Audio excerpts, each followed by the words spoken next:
सरकार के कानून मंत्री पद से त्यागपत्र दे दिया और उनका त्यागपत्र 10-12 पेज का है, बहुत लंबा है, लेकिन आप लोगों को मिल जाएगा। आप आर्काइव्स में देखिए या गूगल में भी आजकल तो मिल जाती हैं सारी चीज़ें। तो उसमें B.R. अम्बेडकर ने 3 बड़े मुद्दे उठाए थे। बहुत सारे लोग समझते हैं कि केवल हिंदू कोड बिल के नाम पर B.R. अम्बेडकर ने इस्तीफा दिया था, ऐसा नहीं है। Hindu code bill one of them, तीनों में एक बहुत महत्वपूर्ण वो भी था। दूसरा जो मुद्दा था वैदेशिक नीति जो सरकार की थी, उस पर उनको डिसएग्रीमेंट था और यहां तक कि इंडो पाकिस्तान रिलेशंस और कश्मीर के कॉन्टेक्स्ट में भी उनकी असहमतियां थी, इस पर उन्होंने दिया।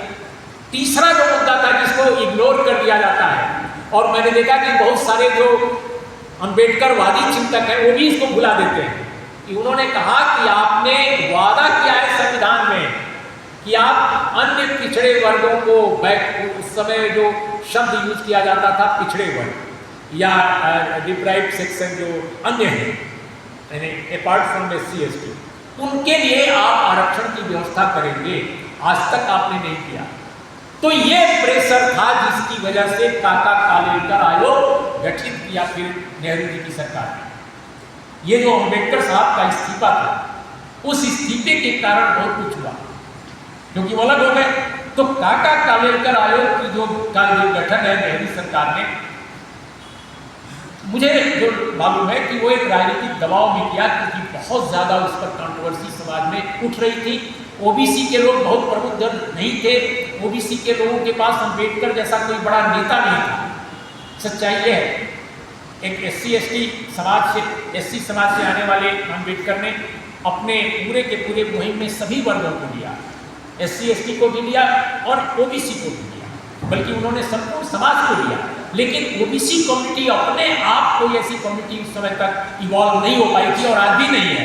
सच्चाई है, वो जातियों में अभी भी उलझी हुई है कि वो इस मुद्दे को उठाते, लेकिन अम्बेडकर ने उठाया और तब जाकर काका कालेलकर आयोग बना।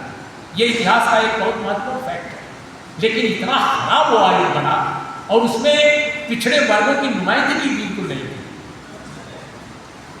बिल्कुल अजीब अजीब तरह के लोग इसमें थे। इक्का दुक्का हो तो मुझे इस समय याद नहीं आ रहा है, आप गूगल करेंगे तो आपको मिल जाएगा, लेकिन ज़्यादातर सभी लोग एक ही तरह के थे। बहुत ही खराब रिपोर्ट थी, उसके आधार पर अफर्मेटिव एक्शन इसीलिए किया जा सकता था ओबीसी को, और वो इररिलेवेंट हो गया।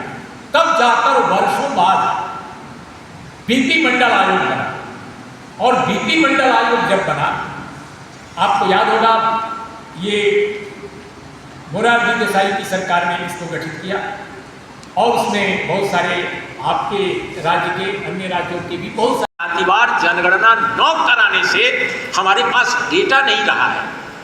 हमें बहुत मुश्किलें आई इस रिपोर्ट को बनाने में। बाद के दिनों में उन्होंने कई इंटरव्यूज दिए, बहुत कम लोगों ने अखबार के इंटरव्यू दिए, लेकिन फिर भी कुछ एक लोगों ने लिए और अंग्रेजी में कुछ एक मैंने देखे हैं आर्काइव्स में और पार्लियामेंट की लाइब्रेरी में भी।